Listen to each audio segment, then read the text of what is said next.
Good morning students ਅੱਜ ਤੁਹਾਡੇ ਅਗਲੇ ਟੌਪਿਕ ਬਾਰੇ ਗੱਲ ਕਰਦੇ ਹਾਂ ਆਊਟਸੋਰਸਿੰਗ ਆਫ ਸਰਵਿਸਿਜ਼। ਲਾਸਟ ਜਿਹੜਾ ਟੌਪਿਕ ਹੋਇਆ ਸੀ ਉਹਦੇ ਵਿੱਚ ਗੱਲ ਕੀਤੀ ਸੀਗੀ ਆਪਾਂ security and safety of business transaction ਦੇ ਵਿੱਚ ਜਿਹੜੀ ਸਿਕਿਉਰਿਟੀ ਔਰ ਸੇਫਟੀ ਦੇ ਕੀ ਮੈਜ਼ਰ ਆ, ਕਿਹੜੇ ਪ੍ਰੋਬਲਮਸ ਆ ਜਿਹੜੀਆਂ ਹੋ ਸਕਦੀਆਂ ਜਾਂ ਕਿਹੜੇ ਸਟੈਪ ਆ ਜਿਹੜੇ ਉਹ ਲਏ ਜਾਂਦੇ ਆ ਜਿਹੜੇ ਬਿਜ਼ਨਸ ਦੇ ਵਿੱਚ ਈ-ਕਮਰਸ ਦੇ ਜਿਹੜੇ ਕੰਮ ਆ ਉਹਨੂੰ ਸਿਕਿਉਰ ਕਰ ਦੇਣ, ਯਾਨੀ ਕਿ ਸੁਰੱਖਿਅਤ ਕਰ ਦੇਣ। ਅੱਜ ਗੱਲ ਕਰਨੀ ਆ ਨੈਕਸਟ ਟੌਪਿਕ ਬਾਰੇ, ਜਿਹਦੇ ਵਿੱਚ ਆਪਾਂ ਗੱਲ ਕਰਨੀ ਆ concept of outsourcing of services, ਯਾਨੀ ਕਿ ਸੇਵਾਵਾਂ ਜਿਹੜੀਆਂ ਆਪਾਂ ਬਾਹਰੋਂ ਪ੍ਰਾਪਤ ਕਰਦੇ ਹਾਂ। ਬਿਜ਼ਨਸਮੈਨ ਆ ਜਿਹੜੀਆਂ ਕੁਛ ਸੇਵਾਵਾਂ ਉਹ ਬਾਹਰੋਂ ਲੈਂਦਾ ਹੈ, ਉਹਨੂੰ ਕੀ ਫਾਇਦੇ ਆ ਜਾਂ ਕਿਉਂ ਲਈਆਂ ਜਾਂਦੀਆਂ ਸੇਵਾਵਾਂ। ਦੇਖੋ ਪਹਿਲਾਂ ਮੀਨਿੰਗ ਦੇਖੋ ਬਾਹਰੀ ਸੇਵਾਵਾਂ ਦਾ। Outsourcing of services refers to the availing of service from outside sources. ਇਹਦਾ ਮਤਲਬ ਇਹ ਹੈ ਕਿ ਆਊਟਸਾਈਡ ਜਿਹੜੀਆਂ ਆਊਟਸੋਰਸਿੰਗ ਸਰਵਿਸਿਜ਼ ਆ ਉਹਦੇ ਵਿੱਚ ਆਪਾਂ ਜਿਹੜਾ ਵੀ ਇੱਕ ਹੈਲਪ ਲੈ ਰਹੇ ਹਾਂ, ਕੋਈ ਵੀ ਆਊਟਸਾਈਡ ਜਿਹੜੀ ਸਰਵਿਸ ਲੈ ਰਹੇ ਹਾਂ ਉਹ ਕਿਸੇ ਬਾਹਰੀ ਖੇਤਰ ਤੋਂ ਲੈ ਰਹੇ ਹਾਂ, ਬਾਹਰਲੇ ਲੋਕਾਂ ਤੋਂ ਲੈ ਰਹੇ ਹਾਂ, ਨਾ ਕਿ ਬਿਜ਼ਨਸ ਦੇ ਵਿੱਚ ਜਿਹੜੇ ਲੋਕ ਰਹਿੰਦੇ ਆ ਉਹਨਾਂ ਤੋਂ। It means availing of services of a different kind from agencies outside the business। Business ਤੋਂ ਬਾਹਰ ਜਿਹੜੀਆਂ ਏਜੰਸੀਆਂ ਚੱਲ ਰਹੀਆਂ, ਜਿਹੜੀਆਂ ਵਰਕਸ਼ਾਪ ਲੱਗਦੀਆਂ ਜਾਂ ਕੁਛ ਹੋਰ ਜਿਹੜੇ ਕੰਮ ਕਰ ਰਹੇ ਆ ਉਹਨਾਂ ਤੋਂ ਸਮਾਨ ਲਿਆ ਜਾਂਦਾ ਜਾਂ ਉਹਨਾਂ ਤੋਂ ਕੋਈ ਹੈਲਪ ਲਈ ਜਾਂਦੀ ਆ, ਉਹਨੂੰ ਕਹਿ ਦਿੰਦੇ ਆ ਆਊਟਸੋਰਸਿੰਗ ਆਫ ਸਰਵਿਸਿਜ਼। ਇਹ ਜਿਹੜੀਆਂ ਏਜੰਸੀਜ਼ ਆ ਉਹ ਕਿਹੜੀਆਂ ਹੋ ਸਕਦੀਆਂ? ਕੋਈ ਫਾਈਨਾਂਸ ਏਜੰਸੀ ਹੋ ਸਕਦੀ ਆ, ਠੀਕ ਹੈ, ਕੁਰੀਅਰ ਏਜੰਸੀ ਹੋ ਸਕਦੀ ਆ, ਫਰਨੀਸ਼ਿੰਗ ਏਜੰਸੀ ਹੋ ਸਕਦੀ ਆ, ਐਡਵਰਟਾਈਜ਼ਮੈਂਟ, ਠੀਕ ਹੈ, ਅਕਾਊਂਟ ਦੇ ਰਿਲੇਟਡ ਕੋਈ ਅਕਾਊਂਟਿੰਗ ਏਜੰਸੀ ਹੋ ਸਕਦੀ ਜਿਵੇਂ ਬੈਂਕਿੰਗ ਸੈਕਟਰ ਕਹਿ ਸਕਦੇ ਹਾਂ, ਠੀਕ ਹੈ। ਟਰਾਂਸਪੋਰਟੇਸ਼ਨ ਏਜੰਸੀ, ਯਾਨੀ ਕਿ ਆਪਦਾ ਮਟੀਰੀਅਲ ਆ ਕਿਸੇ ਟਰਾਂਸਪੋਰਟੇਸ਼ਨ ਏਜੰਸੀ ਦੇ ਨਾਲ ਕੰਟੈਕਟ ਕਰਕੇ ਮਟੀਰੀਅਲ ਇੱਕ ਜਗ੍ਹਾ ਤੋਂ ਦੂਸਰੀ ਜਗ੍ਹਾ ਲੈ ਕੇ ਜਾਣਾ। ਫਿਟਿੰਗ ਏਜੰਸੀ, ਚੀਜ਼ਾਂ ਨੂੰ ਜਿਹੜੀਆਂ ਮਸ਼ੀਨਾਂ ਹੋਣਗੀਆਂ ਉਹਨਾਂ ਦੀ ਫਿਟਿੰਗ ਰਿਪੇਅਰਿੰਗ, ਇੱਦਾਂ ਦੀਆਂ ਜਿਹੜੀਆਂ ਏਜੰਸੀਜ਼ ਆ ਉਹਨਾਂ ਤੋਂ ਹੈਲਪ ਲਈ ਜਾਂਦੀ ਹੈ ਜਦੋਂ ਉਹਨਾਂ ਨੂੰ ਜ਼ਰੂਰਤ ਹੁੰਦੀ ਆ। ਤਾਂ ਦੇਖੋ ਅੱਗੇ it's also term as business processing outsources. ਇਹਨੂੰ BPO ਵੀ ਕਹਿੰਦੇ ਆ, ਯਾਨੀ ਕਿ ਬਿਜ਼ਨਸ ਪ੍ਰੋਸੈਸਿੰਗ ਆਊਟਸੋਰਸਿੰਗ ਸਰਵਿਸਿਜ਼ ਵੀ ਬੋਲਦੇ ਆ ਕਿ ਬਿਜ਼ਨਸ ਦੇ ਵਿੱਚ ਬਾਹਰ ਤੋਂ ਜਿਹੜੀਆਂ ਸੇਵਾਵਾਂ ਲਈਆਂ ਜਾਂਦੀਆਂ ਉਹਨਾਂ ਬਾਰੇ ਇਹ ਕੰਸੈਪਟ ਆ ਜਿਹੜਾ ਉਹ ਆਪਾਂ ਨੂੰ ਡਿਟੇਲ ਦੇ ਵਿੱਚ ਦੱਸ ਰਿਹਾ। ਨੈਕਸਟ ਹੈ ਸਿੰਪਲ, ਵੈਸੇ ਮੀਨਿੰਗ ਦੇ ਵਿੱਚ ਇੰਨਾ ਕਿ ਯਾਦ ਰੱਖਣ ਦੀ ਜ਼ਰੂਰਤ ਆ ਕਿ ਉਹ ਵਾਲੀਆਂ ਸੇਵਾਵਾਂ, ਉਹ ਵਾਲੀਆਂ ਸਰਵਿਸਿਜ਼ ਜਿਹੜੀਆਂ ਇੱਕ ਬਿਜ਼ਨਸਮੈਨ ਬਿਜ਼ਨਸ ਦੇ ਬਾਹਰ ਤੋਂ ਲੈਂਦਾ, ਬਾਹਰ ਦੀ ਜਿਹੜੀਆਂ ਏਜੰਸੀਆਂ ਉਹਨਾਂ ਤੋਂ ਪ੍ਰਾਪਤ ਕਰਦਾ, ਉਹਨੂੰ ਆਪਾਂ ਆਊਟਸੋਰਸਿੰਗ ਯਾਨੀ ਕਿ ਬਾਹਰੀ ਸੇਵਾਵਾਂ ਦਾ ਨਾਮ ਦੇ ਸਕਦੇ। ਅੱਗੇ ਹੈ ਨੇਚਰ ਫੀਚਰਸ ਆਫ ਆਊਟਸੋਰਸਿੰਗ। ਹੁਣ ਇਹਦੀਆਂ ਜਿਹੜੀਆਂ ਸੇਵਾਵਾਂ ਨੇ ਆਊਟਸੋਰਸਿੰਗ ਦੀਆਂ, ਉਹਦੀ ਪ੍ਰਕਿਰਤੀ ਜਾਂ ਉਹਦੀਆਂ ਵਿਸ਼ੇਸ਼ਤਾਵਾਂ ਬਾਰੇ ਗੱਲ ਕਰਨੀ ਵੀ ਪ੍ਰਕਿਰਤੀ ਔਰ ਵਿਸ਼ੇਸ਼ਤਾਵਾਂ ਕੀ ਹੋਣਗੀਆਂ। ਤਾਂ ਫਸਟ ਦੇਖੋ better quality of goods and services, ਠੀਕ ਹੈ। ਸੇਵਾਵਾਂ ਜਿਹੜੀਆਂ ਆਪਾਂ ਨੂੰ ਬਾਹਰੋਂ ਮਿਲਦੀਆਂ ਜਾਂ ਕੋਈ ਬਿਜ਼ਨਸਮੈਨ ਬਾਹਰੋਂ ਲੈਂਦਾ ਉਹ ਹਮੇਸ਼ਾ ਵਧੀਆ ਕੁਆਲਿਟੀ ਦੀਆਂ ਹੁੰਦੀਆਂ, ਵਧੀਆ ਹੀ ਹੁੰਦੀਆਂ, ਵਧੀਆ ਕਿਸਮ ਦੀਆਂ ਹੁੰਦੀਆਂ, ਕਿਉਂਕਿ ਜਿਹੜਾ ਇਨਸਾਨ ਚੀਜ਼ਾਂ ਨੂੰ ਬਣਾਏਗਾ ਉਹਦਾ ਇੱਕੋ ਇੱਕ ਕੰਸੈਪਟ ਹੋਏਗਾ, ਉਹਦਾ ਮੇਨ ਧਿਆਨ ਕਿਸ ਚੀਜ਼ ਵੱਲ ਹੋਏਗਾ? ਚੀਜ਼ਾਂ ਨੂੰ ਬਣਾਉਣਾ। ਕਹਿ ਸਕਦੇ ਹਾਂ ਕਿ ਉਹਦਾ ਜਿਹੜਾ ਸਰਵਿਸਿਜ਼ ਆਪਾਂ ਨੂੰ ਪ੍ਰੋਵਾਈਡ ਹੋਣਗੀਆਂ ਬੈਟਰ ਕੁਆਲਿਟੀ ਦੀਆਂ ਹੋਣਗੀਆਂ, ਬੈਟਰ ਵੇ ਦੀਆਂ ਹੋਣਗੀਆਂ, ਔਰ ਉਹਦੇ ਵਿੱਚ ਸੇਵਾਵਾਂ ਜਿਹੜੀਆਂ ਆਪਾਂ ਨੂੰ ਵਧੀਆ ਮਿਲਣਗੀਆਂ। ਕਿਉਂਕਿ ਕਈ ਵਾਰੀ ਹੁੰਦਾ ਕਿ ਜੇ ਇੱਕ ਬਿਜ਼ਨਸਮੈਨ ਸਾਰਾ ਮਟੀਰੀਅਲ ਖੁਦ ਬਣਾਏਗਾ ਤਾਂ ਸਾਰੇ ਮਟੀਰੀਅਲ ਵੱਲ ਧਿਆਨ ਨਹੀਂ ਦੇ ਪਾਊਗਾ। ਪਰ ਹਾਂ ਜੋ ਬਣਿਆ ਬਣਾਇਆ ਮਟੀਰੀਅਲ ਕਿਸੇ ਬਾਹਰੀ ਜਗ੍ਹਾ ਤੋਂ ਲੈ ਕੇ ਆਏਗਾ ਤਾਂ ਇੱਕ ਮਟੀਰੀਅਲ ਨੂੰ ਜਿਹੜੇ ਨੂੰ ਬਣਾਏਗਾ ਜਾਂ ਕੋਈ ਜਿਹੜੀ ਪ੍ਰੋਪਰ ਮਟੀਰੀਅਲ ਬਣਾਏਗਾ, ਕੋਈ ਸਮਾਨ ਬਣਾਏਗਾ, ਉਹਦੇ 'ਤੇ ਪੂਰਾ ਧਿਆਨ ਦੇ ਪਾਊਗਾ, ਉਹਨੂੰ ਹੈਲਪ ਹੋ ਜਾਏਗੀ ਵੀ ਉਹ ਇੱਕ ਚੀਜ਼ ਵੱਲ ਧਿਆਨ ਦੇ ਸਕੇ, ਨਾ ਕਿ ਸਾਰੀਆਂ ਚੀਜ਼ਾਂ ਵੱਲ। ਤਾਂ ਜਦੋਂ ਬਾਹਰੋਂ ਸੇਵਾਵਾਂ ਲੈਂਦਾ ਹੈ ਤਾਂ ਉਹਦੀ ਜਿਹੜੇ ਮਟੀਰੀਅਲ ਦੀ ਕੁਆਲਿਟੀ ਹੈ ਉਹ ਵਧੀਆ ਮਿਲਦੀ ਹੈ ਅਤੇ ਸੇਵਾਵਾਂ ਵੀ ਉਹਨੂੰ ਵਧੀਆ ਤਰੀਕੇ ਦੀਆਂ ਮਿਲ ਜਾਂਦੀਆਂ।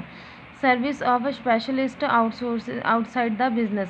ਜਿਹੜੇ ਲੋਕ ਬਾਹਰ ਕੰਮ ਕਰ ਰਹੇ ਆ, ਬਿਜ਼ਨਸ ਉਸ ਕਿਸੇ ਪਰਸਨ ਦੇ ਬਿਜ਼ਨਸ ਤੋਂ ਬਾਹਰ ਕੰਮ ਕਰ ਰਹੇ ਆ, ਉਹ ਇੱਕ ਤਰ੍ਹਾਂ ਦੇ ਸਪੈਸ਼ਲਾਈਜ਼ਡ ਹੋਣਗੇ, ਉਹ ਮਾਹਿਰ ਹੋਣਗੇ ਆਪਣੇ ਕੰਮ ਦੇ ਵਿੱਚ, ਠੀਕ ਹੈ।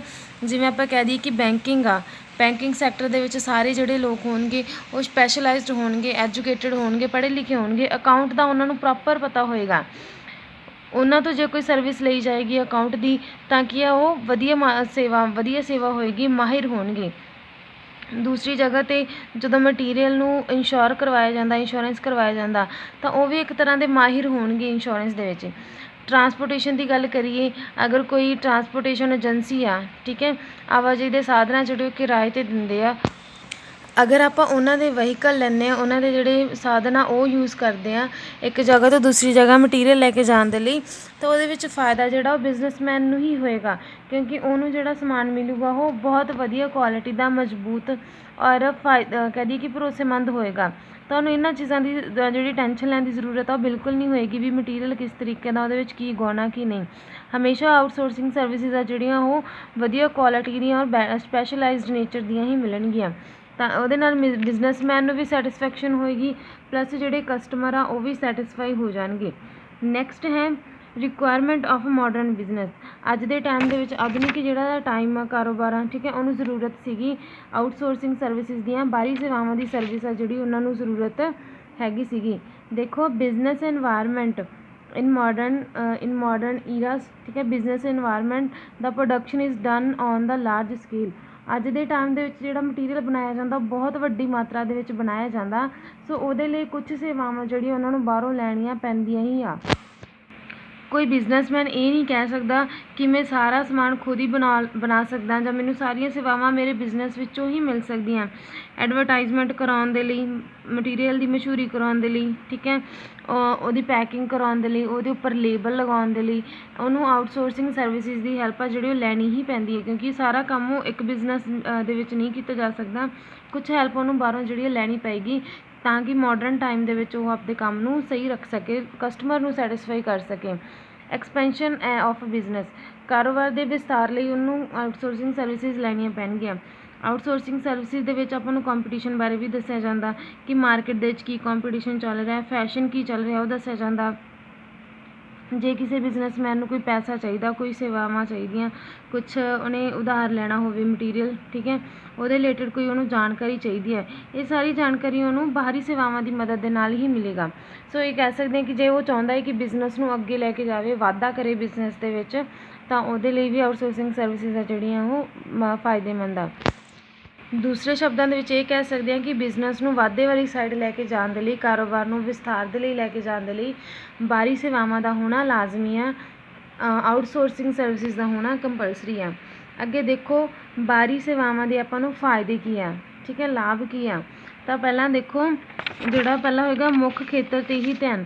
ਜਦੋਂ ਆਪਾਂ ਕਿਸੇ ਬਾਹਰੀ ਸੇਵਾਵਾਂ ਦੀ ਹੈਲਪ ਲੈਂਦੇ ਹਾਂ, ਠੀਕ ਹੈ, ਆਪਾਂ ਕਿਸੇ ਬਾਹਰੀ ਖੇਤਰ ਦੀ ਮਦਦ ਲੈਂਦੇ ਹਾਂ, ਤਾਂ ਆਪਣਾ ਜਿਹੜਾ ਮੇਨ ਧਿਆਨ ਹੋਊਗਾ ਆਪਣੇ ਇੱਕ ਪਾਸੇ ਵੱਲ ਚਲਿਆ ਜਾਊਗਾ, ਯਾਨੀ ਕਿ ਆਪਣਾ ਜਿਹੜਾ ਮੇਨ ਖੇਤਰ ਆ, ਮੁੱਖ ਖੇਤਰ ਆ, ਉਹਦੇ ਵਾਲੀ ਸਾਈਡ ਚਲਿਆ ਜਾਊਗਾ। ਫਾਰ ਐਗਜ਼ਾਮਪਲ ਮੈਂ ਦਿਉਂਗੀ ਤੁਹਾਨੂੰ, ਕਿਸੇ ਵੀ ਖਾਣ ਵਾਲੇ ਮਟੀਰੀਅਲ ਦੀ ਲੈ ਸਕਦੇ ਹਾਂ, ਠੀਕ ਹੈ, ਲਾਈਕ ਬਿਸਕਿਟਸ ਦੀ ਲੈ ਲੈਂਦੇ ਹਾਂ। ਇੱਕ ਕੰਪਨੀ ਆ ਉਹ ਬਿਸਕਿਟ ਬਣਾ ਰਹੀ ਆ, ਪਾਰਲੇ ਜੀ ਲੈ ਸਕਦੇ ਹੋ, ਕੋਈ ਵੀ ਐਜ਼ ਅ ਚੋਇਸ, ਠੀਕ ਹੈ, ਕੋਈ ਵੀ ਲੈ ਸਕਦੇ ਹੋ। ਪਾਰਲੇ ਜੀ ਕੰਪਨੀ ਹੈ, ਉਹਨਾਂ ਦਾ ਮੇਨ ਫੋਕਸ ਜਿਹੜਾ ਹੋਏਗਾ ਮਟੀਰੀਅਲ ਨੂੰ ਬਣਾਉਣਾ, ਬਿਸਕਿਟਸ ਨੂੰ ਬਣਾਉਣਾ। ਅਗਰ ਉਹਨਾਂ ਦਾ ਜਿਹੜਾ ਕੌਨਸਨਟ੍ਰੇਸ਼ਨ ਆ ਜਸਟ ਬਿਸਕਿਟਸ 'ਤੇ ਹੋਏਗਾ, ਉਹਨੂੰ ਬਣਾਉਣ 'ਤੇ, ਉਹਦੇ ਜਿਹੜਾ ਟੇਸਟ ਆ ਉਹਦੇ 'ਤੇ ਹੋਏਗਾ, ਤਾਂ ਉਹਦੀ ਮਾਰਕੀਟਿੰਗ ਆ ਜਿਹੜੀ ਬਹੁਤ ਜ਼ਿਆਦਾ ਵਧੀਆ ਹੋਏਗੀ।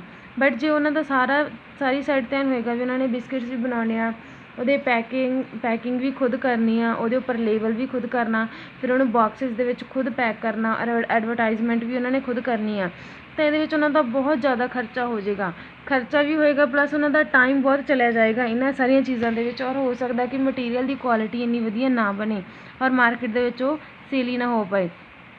ਪਰ ਦੂਸਰੀ ਤਰਫ ਅਗਰ ਉਹ ਸਿਰਫ ਬਿਸਕਿਟ ਬਣਾ ਰਿਹਾ, ਲੇਬਲਿੰਗ ਦਾ ਕੰਮ, ਪੈਕੇਜਿੰਗ ਦਾ ਕੰਮ, ਐਡਵਰਟਾਈਜ਼ਮੈਂਟ ਦਾ ਕੰਮ, ਠੀਕ ਹੈ, ਇਹ ਕਿਸੇ ਹੋਰ ਸੈਕਟਰ ਦੇ ਲਈ ਦੇ ਦਿੰਦੇ, ਕਿਸੇ ਹੋਰ ਸੈਕਟਰ ਦੇ ਨਾਲ ਪਾਰਟਨਰਸ਼ਿਪ ਕਰ ਲੈਂਦੇ ਆ ਵੀ ਅਸੀਂ ਇਹ ਕੰਮ ਕਰਾਂਗੇ, ਵਿੱਚੋਂ ਕੁਛ ਤੁਹਾਨੂੰ ਜਿਹੜੇ ਇੰਟਰਸਟ ਆ ਜਾਂ ਕੁਛ ਜਿਹੜੇ ਤੁਹਾਡੇ ਬਣਦੇ ਪੈਸੇ ਤੁਹਾਨੂੰ ਦੇ ਦਾਂਗੇ ਔਰ ਤੁਸੀਂ ਇਹ ਕੰਪਲੀਟ ਕਰਨਾ ਹੋਏਗਾ ਕੰਮ, ਤਾਂ ਉਹਦੇ ਨਾਲ ਟਾਈਮ ਸੇਵ ਹੋ ਜਾਂਦਾ, ਮਨੀ ਸੇਵ ਹੋ ਜਾਂਦੀ ਆ, ਔਰ ਇਹ ਜਿਹੜਾ ਕੰਮ ਆ ਉਹ ਈਜ਼ੀਲੀ ਹੋ ਜਾਂਦਾ, ਔਰ ਇਹ ਜਿਹੜੇ ਕੰਮ ਹੋਣਗੇ ਇਕਨੋਮਿਕਲੀ ਹੋਣਗੇ।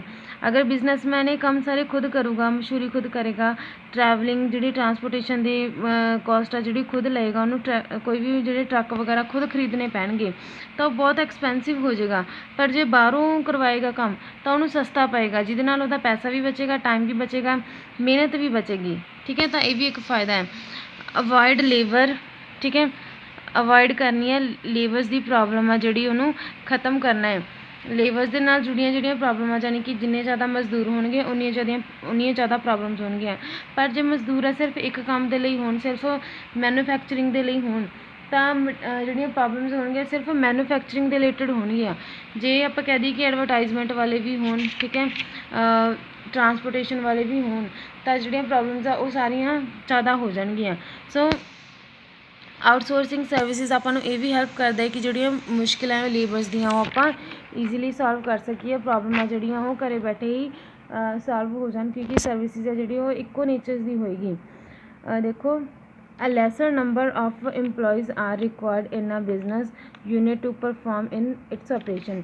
ਜਦੋਂ ਆਊਟਸੋਰਸਿੰਗ ਸਰਵਿਸਿਜ਼ ਹੋਣਗੀਆਂ ਤਾਂ ਬਿਜ਼ਨਸ ਦੇ ਵਿੱਚ ਕੰਮ ਕਰਨ ਵਾਲੇ ਜਿਹੜੇ ਲੋਕ ਆ ਉਹ ਘੱਟ ਹੋਣਗੇ। ਬਾਹਰੀ ਸੇਵਾਵਾਂ ਦੀ ਮਦਦ ਦੇ ਨਾਲ ਇੰਪਲੋਈਜ਼ ਦੀਆਂ ਪ੍ਰੋਬਲਮਸ ਵੀ ਘੱਟ ਹੋਣਗੀਆਂ, ਉਹਨਾਂ ਦੇ ਝਗੜੇ ਵੀ ਘੱਟ ਹੋਣਗੇ ਔਰ ਉਹਨਾਂ ਦਾ ਟਾਈਮ ਵੀ ਕੀ ਆ ਸੇਵ ਰਹੇਗਾ।